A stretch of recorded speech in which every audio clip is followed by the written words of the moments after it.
Hi, everybody. It's Auntie Sue's Pandemic Kitchen. Here we are in Maine, and we have an all Tucson group with us. And so we're getting ready to start. I'm going to show you how we are going to make the pickles. And if you could mute yourself, that would be really good. All right. So first of all, I want to show you what I did last week when we were at Bob's house and looking at his garden. I came home with a shopping bag full of peaches.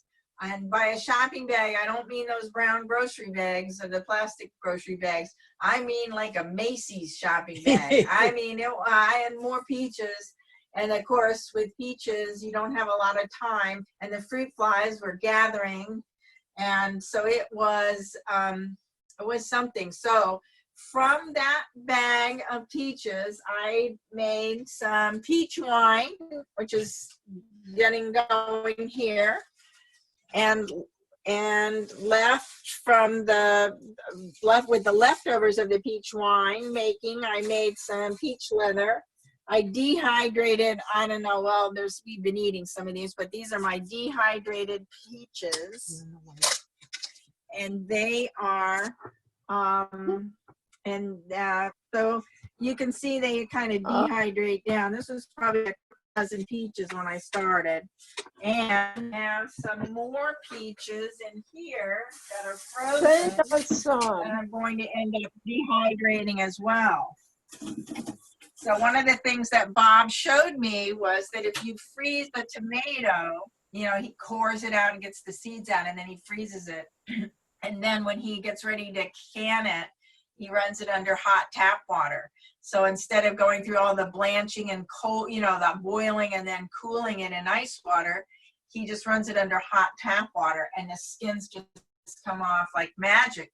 So I thought, wow, let me try that with a peach, and it worked really well. So that speeded up my peach processing time, because all I had to do was have them get the seeds out and freeze them. So I'm going to come back to those. We'll see how they dehydrate after they've been frozen. I won't know about that. But tonight we're going to be working with some cucumber pickles, and I've got everything kind of set up here. I'm going to be using a crock to do it tonight, but you can actually use these kinds of jars. And the first thing I'm going to do is make my brine. And I'm going to have you can get recipes on the internet. I'll probably post this with the video. I finally got the video for Tamer's Dandelion Wine up on my video channel, so you might want to take a look at that. But I don't have the other ones up yet because it's so difficult to do that with the setup I have here in Maine. So I'm going to put about a half gallon, maybe a little bit more. Let me see if I can do this without dropping the jar. All right. And into this, I'm going to mix 6 tablespoons of kosher salt. So one of the things that about salt that I learned from Samin Nasrat's Salt, Fat, Acid, Heat is that kosher salt is half as salty as sea salt. So if you're using sea salt, you wouldn't put 6 tablespoons in, you'd probably put more like 3. But I've got kosher salt here, so I'm gonna drop in 6 tablespoons. What did I lost track? 5, I think. 6. Good enough for government work. A little extra. And so that's going to be my brine. Let's see, I need to stir it up.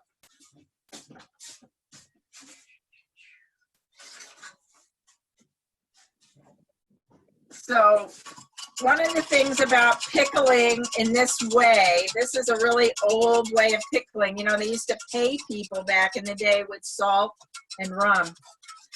That's how they pay. I was just listening to History That Doesn't Suck, and he was talking about paying the army. They paid the soldiers in salt and rum, mostly rum, I think. But anyhow, so I'll stir that up. But if you think about back in the day, they did not have running water. And so when you read recipes that tell you have to sterilize everything with this method, you have to keep everything clean. But we have sanitation. We have hot water running out of our tap. But it is always a good idea to start by washing your hands, which I didn't do, but now I'm going to. And we all have to wash our hands because of COVID-19, you know, so it's A, B, C, D, E, F, G, H, I, J, K, L, M, N, O, P, Q, R, S, T, U, V, W, X, Y, and Z, and there, we're done. Susan, and just as a point of yes, reference, that's how we get the word celery, was from salt. oh, right. That's exactly right. Celery is salt because salt will preserve food, and that's really all they had. They didn't have refrigeration. They didn't have high heat to do canning, really. They didn't have all these wonderful glass jars, but they did have crocks like this, ceramic crocks. And this one I have actually never used. My brother gave it to me. So what we're going to do is we're going to put in some spices. And generally you use dill, but I don't have any dill. So I'm going to add that later in the week, you know, tomorrow or the next day when I actually get some. But I have this great recipe, and it has some different things in it. It says you want 6 allspice berries, so we'll try this out. Get about 6 of those. Did you put garlic in there? I did it, yes. I just put some garlic in. It said 3 to 4 heads of garlic. Heads or cloves? Cloves, 3 to 4 cloves of garlic. And you can probably, Marsha can, the allspice berries. And then this is an ancho pepper. And some grape leaves. If you don't have grape leaves, you can use oak leaves or black tea or cherry leaves. They work too. So I'm going to stick all this in the bottom of my crock. And then you want to be cleaning your cucumbers. So what I did, I don't have my little knife here, but I've got my big knife. We'll use that. I want to cut that stem off. And then this is the blossom in here, and you want to make sure there's no blossom on it. And then I've got, now this one, you can see where the blossom is on it.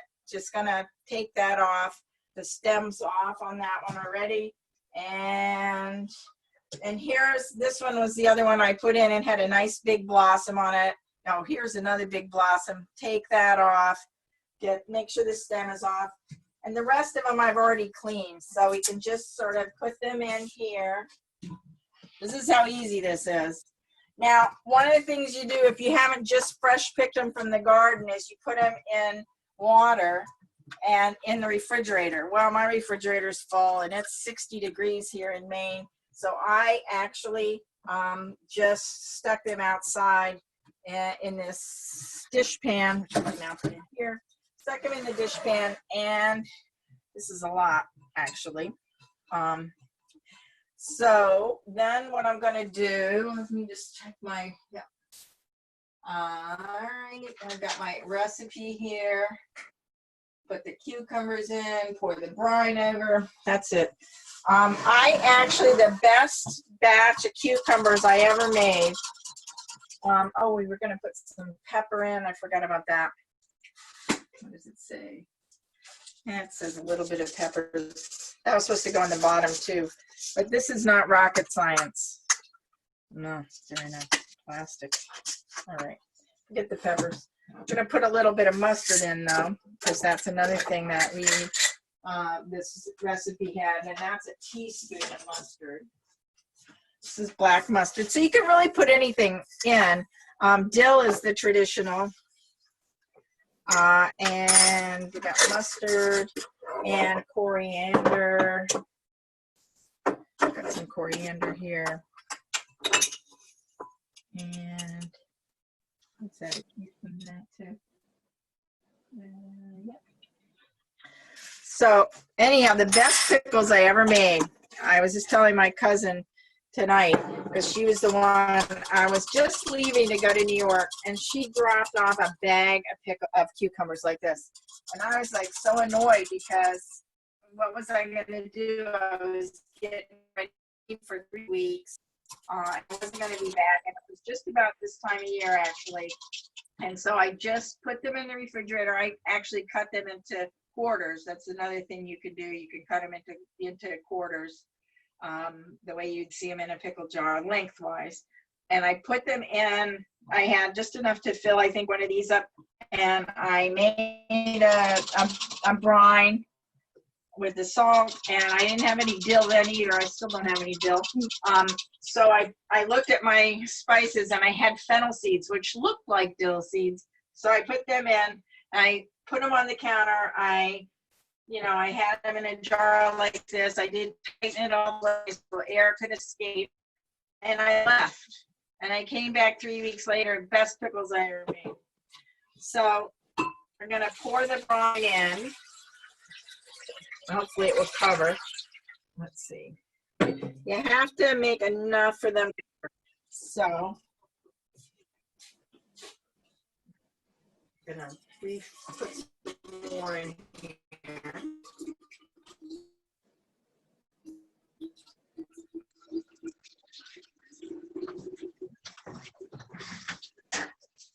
So the pickles have to be submerged. So I'm gonna just fill this jar about halfway. And so I'm only going to need to put in 3 tablespoons of salt this time, kosher salt. Maybe I'll just put in 2 in a little bit because I've lost count before. Let's stir that up. Now I've got some extra brine here, and there's a reason for that. You have to weight these down, and if you've got a plate that fits in and you can push it down, great. If you don't have a plate, one of the other things you can do is put a plastic bag with water in it, and that'll weight it down as well. But the problem with that is that I might actually take a couple of these out. No.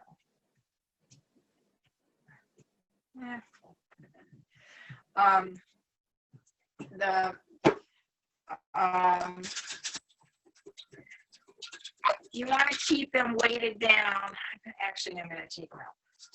But you want to put, they tell you can just put water in the bag, but I've found that the bag leaks, always leaks. So you probably want to put a brine in because you don't want to dilute your brine. The brine is actually going to keep the pickles, the cucumbers. So now if I push down, I can get them all submerged. And this is the important piece, is getting them all submerged. So I only have a still picture here. There's no movement. I don't see it. Did it stop? Did it freeze? We can Yeah, the dog see is stuck on the floor, and the pickle. It froze here, I guess. it froze here. I'm sorry. Oh, there you are. Okay, good. Hello. So I've got my pickles submerged, and I've got plate on them that's going to hold them, and then I have some glass weights, which I tried to wash, so I'm going to wash them now. Let's see, these are special weights. Oh, actually it's staying submerged that way, but I'm going to wash these real quick. Now, I'm only going to wash these with hot water, warm water, because I don't want to take a chance on getting soap in there. We are so much of the time we are afraid of bacteria when we should be afraid of chemicals. Now, the salt keeps bacteria from forming, but if you want to make sure you have the right bacteria, which is lactobacillus, remember way back in the beginning, I made this biodynamic cleaner, okay? So I've got a 1-to-1 whey and brown sugar. So if I put a teaspoon of this in, it would inoculate this with the right bacteria, or I could spray it with this spray. I'm going to just see if the lactobacillus is pretty much ubiquitous. And so what the brining does, I'm going to actually taste this brine to see if it's salty enough. Pretty salty. That's good. But I could use the brine and use a paper bag as well. But now I've got them down. I took out 2 pickles, which we'll eat for salad tomorrow. And I'm going to cover the crock like this. And I'm going to just leave it over here on a tray in case it overfills. Sometimes bubbling happens. Get spillage. Go. Put this here. And now I'm going to put it on my counter here.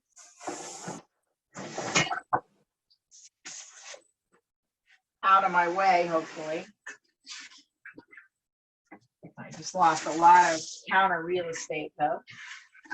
But I'm going to be putting the wine in a dark corner. It's going to have to sit for a couple weeks before I really have to do the next step with it. But this, I'm going to leave out for about 3 days. I'm going to be able to check it just to make sure the cucumbers are under the water. I'm going to add my dill tomorrow when I get some. And I'm going to leave it in here out there. I think it's like 3 or 4 days. Let's see what it says. You taste it every few or 4 days, or you keep it covered. They say cover with a cloth, but that'll work with that. Just so long as it gets some air. And then you taste them every few days, and when you get to the point, cut a piece off of one of them, when you get to the place where they're the right sourness, or when they turn olive green, okay, when they change color and they look more like pickles, then I'm going to be moving them to the refrigerator. Then I'll probably put them in these jars. You can make them in these jars. I would use half as many. You just fill this up to about here with the cucumbers, and then you make the brine in a different jar and do that. Ready. Don't let that one hunt. He'll be out all night. The dog wants to go out and hunt, but he'll be out all night. So then you would use it something, I would make brine maybe in a separate jar, put the pickles up to it, the cucumbers to about here, start again with the and then use this and put the lid on, not quite tight, and leave it sit just like I did. So that one time I left them out for 3 weeks and they were great, but it was this time of year in Maine where it's about 60, 65 degrees, dropping down to the 50s and 40s at night. So that is easy peasy pickles. And you're going to end up with a nice sour pickle, like a dill pickle, or those of us from New York are going to think of them as the kinds of deli pickles that you could still get at places like Katz's Deli, which is still in place, and like a few other places. But to get those kinds of pickles is really special, and they're really good. And by the way, because they have the lactobacillus in them, they're full of probiotics. So it's another great way to get probiotics. You're going to get probably more probiotics eating a dill pickle that you made like this. As long as you haven't boiled it, as long as it hasn't been boiled, you're probably going to have plenty of bacteria in there, the lactobacillus, which is one of the ones that really helps if you have digestive problems. We're finding, and there's more and more research every day about immunity and boosting the immune system with the bacteria, the friendly bacteria like lactobacillus. There's other ones as well.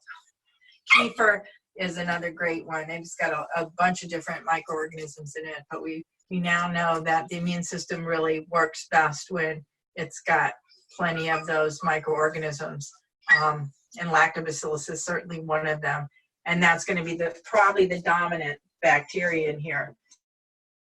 It will certainly be the dominant bacteria in here if I were to put the whey solution, and I might decide to do that. But you don't need to do that. You can just put it in like this.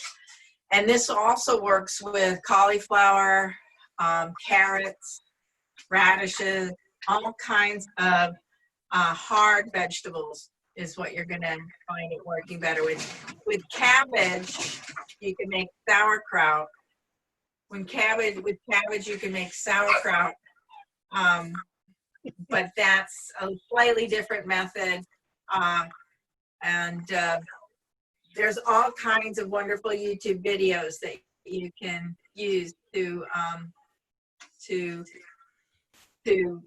find out how to do that. I know I'm getting distracted by my dog. He's insisting on going out, but he should not go out because what he does, he stays out all night hunting. No. Eddie. His ears hurt. Does anybody have any questions or anything? Look at Eddie.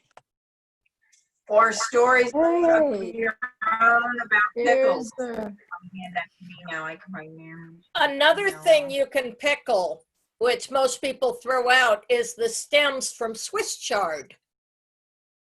ah, Oh, yeah. Or kale. Yeah, Swiss chard. I guess Yeah. kale probably wouldn't be the best choice. Let me turn this on. I would think kale would be too fibrous, but the Swiss chard are really quite nice. hi, Roberta. Yeah. Hi, Carol. Roberta's come on. Yeah, Roberta. Hi. I'm sorry. I forgot today was Wednesday. I'm sorry. I hate to miss your pandemic That's kitchen. all right. No, well. But I love pickles. Let me. A friend of mine, Yeah, well. her name was Pickles because when she was born, she was green and wrinkled. Who was? A friend of mine that you don't know, but her Oh, name was okay. Pickles. All right. So, anyway, so I've got, I don't know how many I've got of you on here, but I just, Jill Marcus, who's usually with us on this, she's also in another Zoom meeting that I do on Fridays for our church group, our LGBTQ group. And she was saying, I don't know why Susan doesn't have a Venmo or a Patreon. So I'm looking into doing a Patreon account. And I don't know if you know anything about Patreon, but they have a lot of artists. It's one of those things that artists and creators get on. And it's a way for people to access them for free or access them for varying levels of subscription. And since you guys are my pilot target group, I'm going to ask you to give me some feedback, if you wouldn't mind, in an email or whatever, to let me know what kinds of things. So you get to hear it for free. You don't have to pay. But if you do want to decide to support me, like Roberta, for instance, has been supporting me by giving me every month the money for the Zoom, the level of Zoom that it allows me to do these kinds of meetings. And so that's been really wonderful. So she would be able to sign on, say, they have different levels, so you can sign on for $1 a month, $5 a month, $10 a month, going all the way up to however much you want to go up. I was looking at my favorite podcast, which is History That Doesn't Suck. I highly recommend it. Susan, of the donation, how much do you keep? Most of it. I can't remember. I think they take like 5% or something, but we get most of okay. it. So it's a really good deal in that way. But one of the things that is really useful is when people, because people can listen for free. And that's what I like, because I don't have to charge people money. And that was why I originally did the Pandemic Kitchen, because I felt like so many people really were struggling with the pandemic and worrying about exposure, when in fact there's a lot of things we can do that boost our immune system, that help our resilience, resistance to bacteria, but any of the bacteria, so or viruses or any of those kinds of things. The healthier we are, the better we're going to be able to resist anything that comes down the pipe. But for people who sign on as members, then I want to give them something special. So that's kind of the thing that I was gonna think about. What kinds of things, like for instance, send you a recipe at a certain level, or I could I wrote that book, Sustainable Health, at a certain membership level, you would get a copy of the book. It could be coaching classes, it could be various things, but what kinds of things, for those of you who know what I do, what kind of things would you suggest? We'll be talking more about this. It's going to take me a week probably or two to actually get the site live. And in the meantime, I'll just keep posting on YouTube, which I'll continue to do. Again, I'm a little technologically challenged here in the Maine woods, but we did pretty good today. We only froze up once. That was good. And so what do you think? Do you have any thoughts about what I've just said, or have any questions about how to make pickles? I was just going to say that drinking pickle juice is great for your electrolytes. It really is. Yeah, that's another good thing, the pickle juice. And you can add it. What did I read that they were adding it to that I thought, summer soups.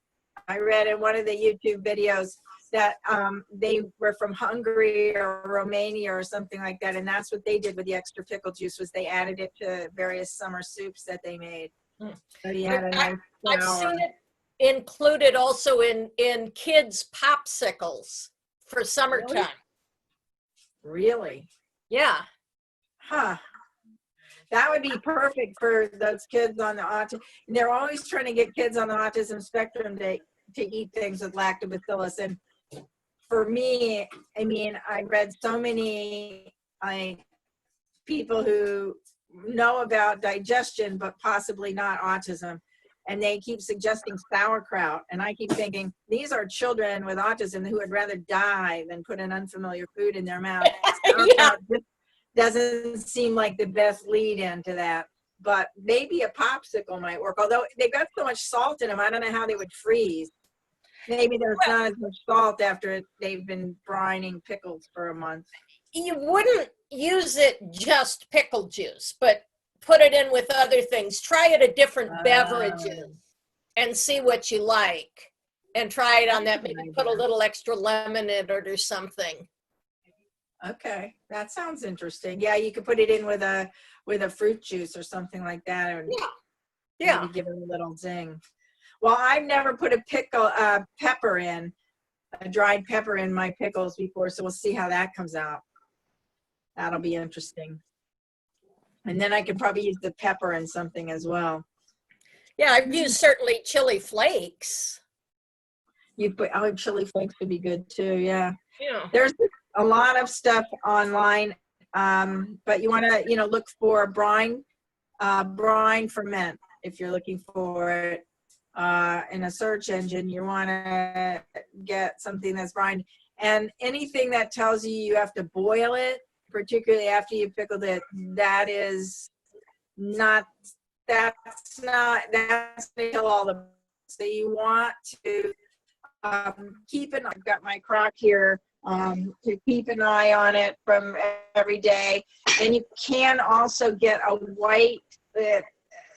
Some people describe it as mold. Some people describe it as something else. But basically, as long as the pickle's not in that white, it's just whatever is growing, it's a film. So it's sort of a salt film or some kind of a film. But you can pull it.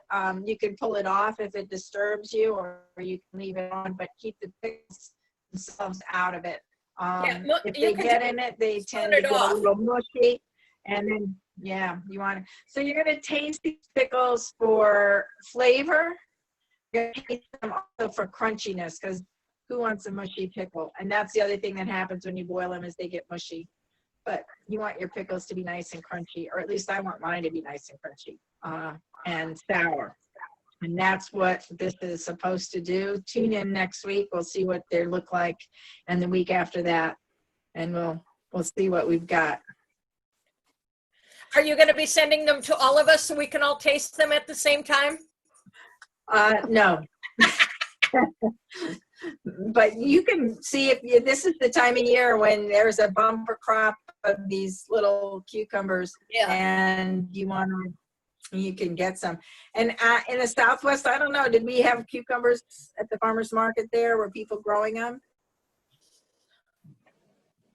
Do they get a bumper crop of cucumbers, or are they pickling other things? Okra, you can pickle okra too, same way. Button mushrooms you can pickle? Yeah. Yeah, you could do them in a brine. You do them in a brine also, Tamer? Yeah. So it's a really easy and low cost, and you don't have to fuss around with a lot of sanitizers or any of that kind of stuff. You don't have to boil things, because what you really want to do is get things to grow. You want those lactobacilli to grow and thrive, and they tend to do that. And what the salt does is it slows down. The lactobacillus is more salt tolerant than the other bacteria, so they get a head start if you put a little salt in there, and then they go gangbusters. Some people put in a little whey to, from yogurt or something, to start them up. Then I might add, I'll see how they're doing in a couple of days. I might add a little bit of the whey that I had. If you don't have whey, can you just use a small amount of yogurt? You probably could, but it's really easy. If you have yogurt, you just, let's see, I think we might even have some here in the house. The top of it. You're right. Yeah, the top of it. As soon as you dip into yogurt, you're going to get a liquid form in the hole that you just dug out of the yogurt. And I would just pour that liquid in. Okay. Yeah, I forgot about that. Yeah, then you don't have to worry about the milkiness from the milk. You just have the pure whey that way. Yeah. So pretty cool. The miracle of microbiology. So It is a wondrous thing, isn't it? it is. I bought myself some new lens for my microscope that my niece left behind many years ago, and I researched online, and so now I've got a number of different lenses and a nifty little tool, so I can take the microscope, like the magnifying piece out of the microscope. I should just show you my microscope, since we're talking about bacteria. And I bought myself a field guide to bacteria. Who knew such a thing was possible? But there is one. And let me just show you my microscope. This is called a magiscope. Oops. This is the microscope piece of it here. I'm going to turn the picture around. All right. So this is the microscope frame here. You can see it. Okay. And what's cool about this microscope, apart from the fact that it has so few moving parts, is it also has this wonderful lens, a fiber optic, so that it automatically lights up right here. And then this is here, the nifty tool, so I can take this, as they say, out in the field and look through this and look at things that are just right. You have some way to protect the lenses from getting right into whatever it is, but I can, give me a second.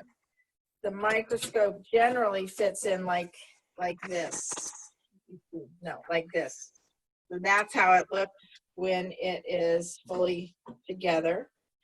Let's see if I can get down in here. I can't show you any pictures of what there is in there, but it's called a magiscope, and they have lots of videos and wonderful stuff on there. And it's really sturdy. and easy to take into the field. It doesn't have any twisty turny things. There's no electricity involved. And this fiber optic there really, you know, has lots of light. I actually, oh, here actually is, it's a Brock Magiscope, which is a sticker they sent me when I ordered the new lens. But these are just these cheapo, I found these at the transfer station. We're going to be going to the transfer station. We also call it the dump. But these are really great because I can put something in there. I can put water, or I can put, usually I'm looking at picks. I can put things like that in there. And this then the white actually allows me to have plenty of light to look at things. And it's all just sunlight. So I have my little handy dandy extra cheap because I got it for free at the transfer station. And then they sent me some little Petri dishes like this, so I can actually, I haven't tried that yet. I'm going to get some gunk out of the mud, get some mud out of the bottom of the lake and take a look at what's living in that. So, If you take it out of the frame, can you use it as binoculars, more or less, or a telescope? you can't, I don't know, I don't think it magnifies. I don't know enough about optics to know. I don't think it magnifies that way. But what it does do is it enables you to take it and like look at bark or flowers or bugs. Yeah. As you're hiking and that kind of thing. So that's nice. But I don't know. I haven't tried to look at it, use it as a telescope. I have a feeling that the optics are a little different for that. But Well, try it. You get a nice sliver moon tonight. what was that? Oh yeah. I think she's a little bigger than a sliver tonight, but Okay. but I might try looking at, that's an idea. I could probably try looking at birds and stuff that way too. But I think it's only to magnify from small to large. So I don't know enough about optics to know about that. I didn't hang out at the Tucson Optical Center or with anybody who was in those departments long enough. Anybody on this call know about that? Nobody. All right. Any other questions or anything? Oh, I have a friend who's like, you know, a personal trainer, and Okay. he swears that the pickle juice helps when he gets like leg cramps and stuff from working out too much. And Right. he's like, he's serious about that. I don't know whether it's just walking to the fridge and getting the pickle juice and walking back that eases the leg cramps, but he gets these muscle cramps in his legs because he's working all day. And he says pickle juice is the best thing for it. I would believe that because of the electrolytes and stuff. Yeah. Yeah. Cool. Mm-hmm. I have a question. Is the brine that olives, you know, green olives are in the same type of brine that pickles are in? It is probably if you get them at a deli where they have actually not, if you buy it in the grocery store, anything in the grocery store has been boiled because otherwise the jars are likely to explode. And so but if you were to go to Durso's and get their olives there, you know, Durso's is our Italian deli on the corner in New York. But if you were to go to a deli where they actually brine their own, it's the same process with olives. I actually did it in Tucson one year when this was way back when, and we had all these wonderful black olives on the tree, and I had a girlfriend who was Lebanese, and she said, why aren't you pickling these? And I was like, I don't know. And so I got the recipe, I don't know where I got it from, and it was a brine. And I put all the olives in it, and I think I put some leaves in, just like the grape leaves went in here. I think the tannins in the leaves from the olive tree also. So you put in a few of those leaves, and I put, washed all of them, and I cut them. I think I put an X on every one, so it would, get some of the brine inside of it. And although I don't know if you need to do that, but I did that anyway. And I had a gallon jar of all these black olives. And then I had a next door neighbor who went to ag school, and in ag school, they're going to teach you to boil everything. And so she was telling me, oh my goodness, you're going to get, you're going to die if you eat those. She gave me this horror story. Well, it turned out that the girlfriend who was Lebanese was also a medical student. So I asked her about it, and she said, I don't know, my family did it all the time. She said, but if you start seeing double, close one eye and drive immediately to the emergency room. So it can happen. You can get botulism. It is possible, but once again, this is a method that has been used for thousands of years. And I did that once. I learned it from you. that's right. I Susan. remember you did do it, Fran. Yeah, from the olive tree here. Yeah. In You could do Tucson, green or black olives, huh? yeah, in Tucson, if you don't have an olive tree, you can go along I-19 on the east side between about Irvington and 29th. And there are olive trees growing along the side of the interstate. Just get your 5-gallon bucket and park over to the side and have fun at it. I had done that for quite a few years. Yeah, a Wow. 5-gallon bucket full of olives is perfect. That's like a year or two's worth of olives. You can give it as gifts to friends and all sorts of things. And you can make them green or black, whichever you prefer. Yeah. I prefer the green myself. That's just me. Well, I never tried the green ones because I like the black ones better, but I thought about doing the green ones. But yeah, that's the nice thing about Tucson is there's plenty of olive trees around. You can't get those up in Maine though. So that's They why we're probably doing our don't cucumbers. nearly as well. But it is the same exact technique, and I don't know, are the olives black or green this time of year or gone? They're gone. I don't. Where? So next year.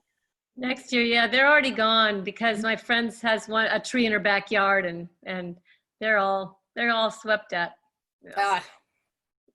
All right. Well, next year you'll know what to do. Mm-hmm. Yeah, that black olives recipe was a Greek olive recipe, I think. Right. But Mary Gacus, Oh, right. well, the one I used anyway, Mary Gacus, from the Greek restaurant we used to have here. Right. Yeah. Yeah, so once you brine them, the nice thing, so this was the other thing I learned from the Lebanese Syrian girlfriend was that once they're brined, and that's how they would buy them from their local, on Atlantic Avenue in the Lebanese and Syrian delis and stores there that probably are no longer there. But back in the day, they were there. And we would buy the olives right out of the salt brine, and then she would put them in a mixture, put them in with water, and then also with some vinegar, I believe, and olive oil, and maybe some spices, and we'd soak them. So they got the flavor. They first got the brine, and then they got the flavoring after. Can't remember all the things that she would put in it, but it was really nice. And then we'd leave them in the refrigerator for a week or so, and they'd be really delicious, or more delicious, every time we ate them, basically. Yeah. So, and that's the thing. So once with these pickles, though, you do need to keep them cold once you've got them to the right. And you need to watch them. If you're in a warm area like you would be in Tucson, you're going to use more salt and a shorter time period on the countertop. And then you are going to have to move them into a refrigerator. Up here in the Northeast, we have the option also of putting them in in the basement, which stays relatively cold, or in a root cellar if we have them. But otherwise, you're going to be putting them in your refrigerator, and whatever you can't fit in your own refrigerator, you're going to be giving to your friends to put in their refrigerators. but you do have to keep them cool. So you have to have some sort of a way to do that. Tamer in West Virginia, is it cool enough for you to keep them in your basement Yeah, yeah, it is. or not? It is. Because I don't think the basement gets above 75 all year. Yeah. So yeah. So you want to, you do want to watch them. If they get too warm, they get more mushy. But you can keep an eye on them that way and do pretty good with them. And beware if they're actively boiling in the crop. Right. In Tucson, yes, you could. That would be not so good. But yeah, on Botulism the is counter, gas producing. they're what? Botulism is gas Oh. producing. Oh, so if they're bubbling, right? Because lactobacillus is an anaerobic bacteria. I guess botulism is too, but botulism gives off a lot more gas. Yeah. Yeah. So yeah, don't if you see them bubbling, yeah, definitely that's a clue. If you've ever opened a can or canning that you do at home and it goes, psh, when you open it up, don't use it. Bye-bye. Unless it's soda pop, of course. But other than that, don't use it. Right. That's true. I remember that little adage. Yeah. So anyway, I hope people give this a try. It's the best time of year to do this sort of stuff. So give it a try, and well, tune in next week and see if anybody's got something to share with us or a story to share with us. And I'm gonna go ask everybody to go check out the dandelion wine recipe. I hope it showed up on YouTube. It should have been that show. And I'm gonna work on getting all the other shows up there as soon as I figure out the technology. Just a week. And then also, please do email me if you have any ideas about what would be a nice value added if you decide to become Patreon members. I'm gonna do that. I'll be giving you I'll do more that. information on that. So let other people, and feel free to share the invites when you get them also. Okay. So do we have any more questions? No, I'm going swimming. Oh, I gotta go to work. yeah. All right. It's already getting too cold here to go swimming. Oh my All gosh. right. I think it's like 107 today. Yeah. Yeah, it's hot. So I'm going out with Susan Noser. I'm going swimming with Mary O'Connell. Wonderful. Yeah. So got to keep it together even though we're not working much.